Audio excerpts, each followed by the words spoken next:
हरे कृष्णा। देवों के देव महादेव बहुत ही भोले माने जाते हैं, इसलिए उनका नाम भोलेनाथ भी है।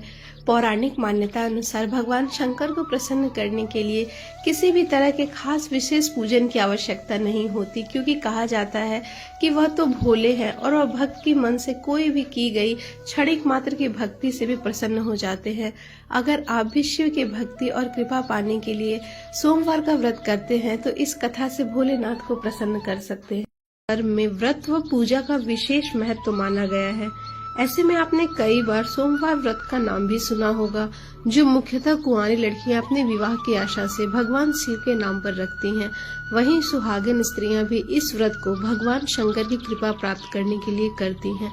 मान्यता है कि इसके अनुसार व्रत पुरुषों के लिए भी भाग्योदय व सकल मनोरथ पूर्ण करने वाला है।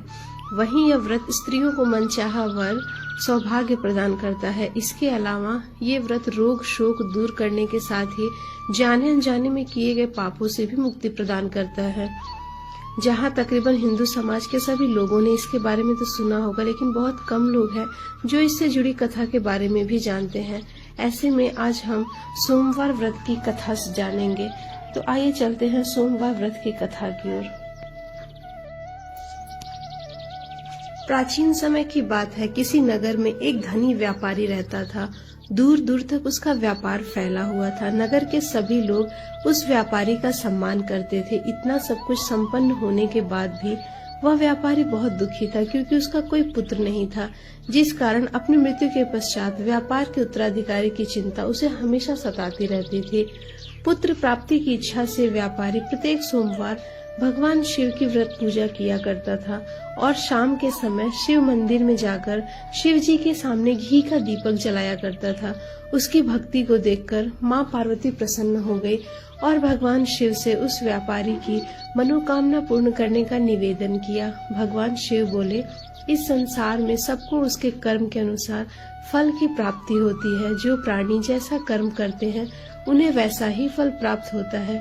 शिव जी द्वारा समझाने के बावजूद भी माँ पार्वती नहीं मानी और उस व्यापारी की मनोकामना पूर्ति हेतु वे शिव जी से बार बार अनुरोध करती रही। अंततः माता के आग्रह को देखकर भगवान भोलेनाथ को उस व्यापारी को पुत्र प्राप्ति का वरदान देना ही पड़ा।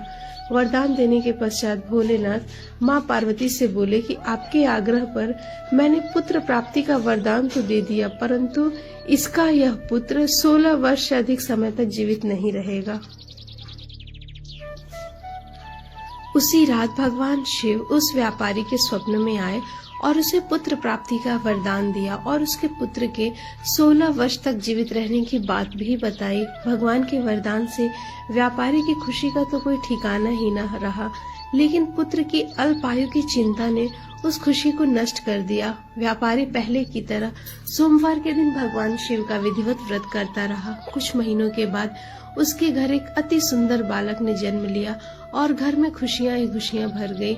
बहुत धूमधाम से पुत्र के जन्म का समारोह मनाया गया, परंतु व्यापारी को पुत्र जन्म की अधिक खुशी नहीं हुई, क्योंकि उसे पुत्र की अल्पायु के रहस्य का पता था। जब पुत्र 12 वर्ष का हुआ तो व्यापारी ने उसके मामा के साथ पढ़ने के लिए वाराणसी भेज दिया। लड़का अपने मामा के साथ शिक्षा प्राप्त हेतु चला गया। रास्ते में जहाँ भी मामा भांजे विश्राम हेतु रुकते, वहीं यज्ञ करते और ब्राह्मणों को भोजन कराते। लंबी यात्रा के बाद मामा और भांजे एक नगर में पहुँचे। उस दिन नगर के राजा की कन्या का विवाह था, जिस कारण पूरे नगर को सजाया गया था। निश्चित समय पर बारात आ गई, लेकिन वर का पिता अपने बेटे की एक आंख से काने होने के कारण बहुत चिंता था। उसे भय था कि इस बात का पता चलने पर कहीं राजा विवाह से इनकार न कर दे, इससे उसकी बदनामी भी होगी। जब वर के पिता ने व्यापारी के पुत्र को देखा तो उसके मस्तिष्क में एक विचार आया। उसने सोचा कि क्यों न इस लड़के को दूल्हा बनाकर राजकुमारी से विवाह करा दूं और विवाह के बाद इसको धन देकर विदा कर दूंगा और राजकुमारी को अपने नगर ले जाऊंगा। वर के पिता ने लड़के के मामा से इस संबंध में बात की। मामा ने धन मिलने की लालच में वर के पिता की बात स्वीकार कर ली। लड़के को दूल्हे का वस्त्र पहनाकर राजकुमारी से विवाह कर दिया गया। राजा ने बहुत सारा धन देकर राजकुमारी को विदा किया। शादी के बाद लड़का जब राजकुमारी से साथ लौट रहा था तो वह सच नहीं छिपा सका और उसने राजकुमारी की ओढ़नी पर लिख दिया कि राजकुमारी, तुम्हारा विवाह मेरे साथ हुआ था। मैं तो वाराणसी पढ़ने के लिए जा रहा हूँ और अब तुम्हें जिस नवयुवक की पत्नी बनकर रहना पड़ेगा वह एक काना है। जब राजकुमारी ने अपनी ओढ़नी पर लिखा हुआ यह पत्र पढ़ा तो उसने काने लड़के के साथ जाने से इनकार कर दिया। राजा को जब यह सब बातें पता चली तो उसने राजकुमारी को महल में ही रख लिया। उधर लड़का अपने मामा के साथ वाराणसी पहुंच गया और गुरुकुल में पढ़ना शुरू कर दिया। जब उसकी आयु 16 वर्ष की हुई तो उसने यज्ञ किया। यज्ञ की समाप्ति पर ब्राह्मणों को खूब भोजन कराया और खूब अन्न वस्त्र दान किए। रात को वह अपने शयन कक्ष में सोया हुआ था। शिव के वरदान के अनुसार शयन अवस्था में ही उसके प्राण पखूरे उड़ गए। सूर्योदय पर मामा मृत भांजे को देखकर रोने पीटने लगा। आसपास के लोग भी एकत्रित होकर दुख प्रकट करने लगे। लड़के के मामा के रोने विलाप करने के स्वर समीप से गुजरते हुए भगवान शिव और माता पार्वती ने भी सुने। माता पार्वती ने भगवान से कहा, प्राणनाथ, मुझे इसके रोने के स्वर सहन नहीं हो रहे, आप इस व्यक्ति के कष्ट को अवश्य दूर करें। भगवान शिव ने माता पार्वती के साथ अदृश्य रूप से समीप जाकर देखा तो भोलेनाथ माता पार्वती से बोले, यह तो उसी व्यापारी का पुत्र है जिसे मैंने 16 वर्ष की आयु वरदान दिया था।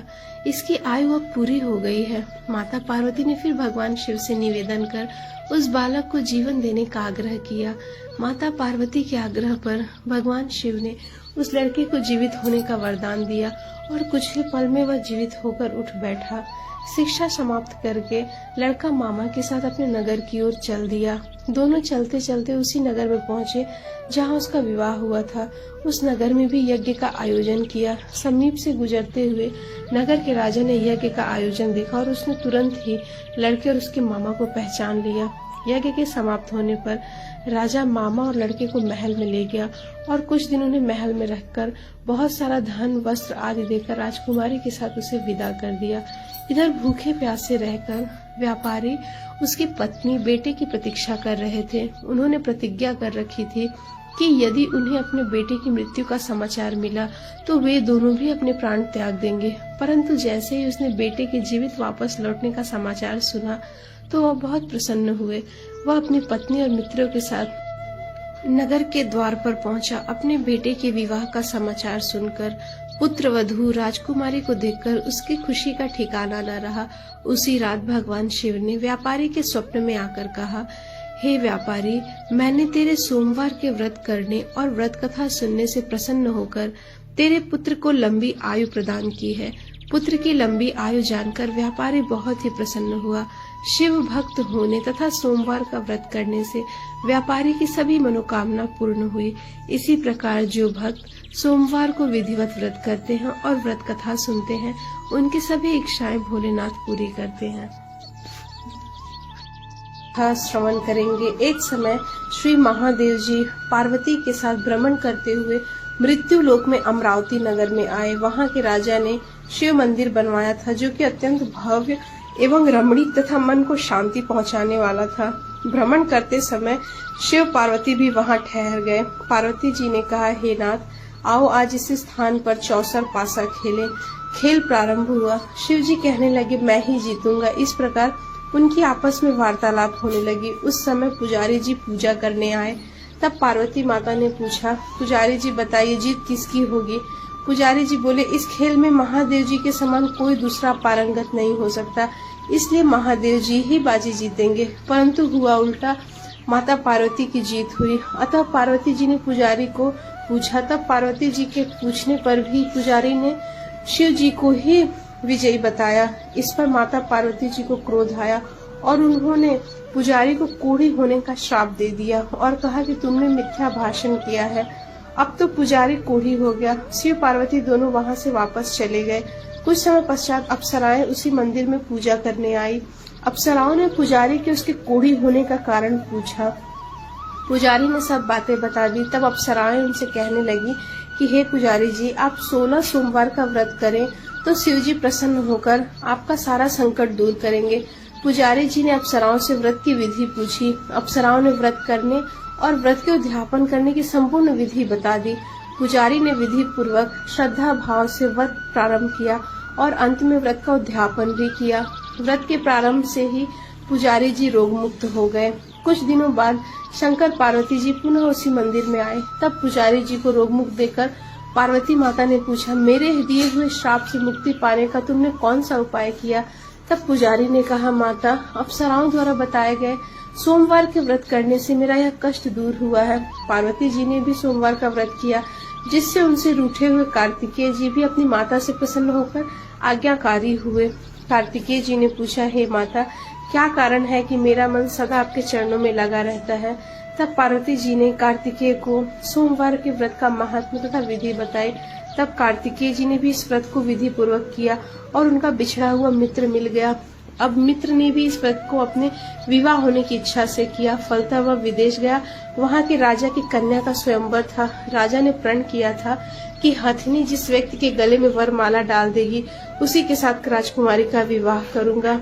वह ब्राह्मण मित्र भी स्वयंवर देखने की इच्छा से वहाँ एक ओर जाकर बैठ गया।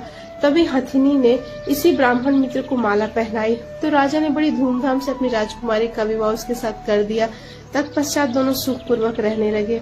एक दिन राजकन्या ने पूछा, हे नाथ, आपने कौन से पुण्य किए जिससे हथिनी ने आपके गले में वरमाला पहनाई?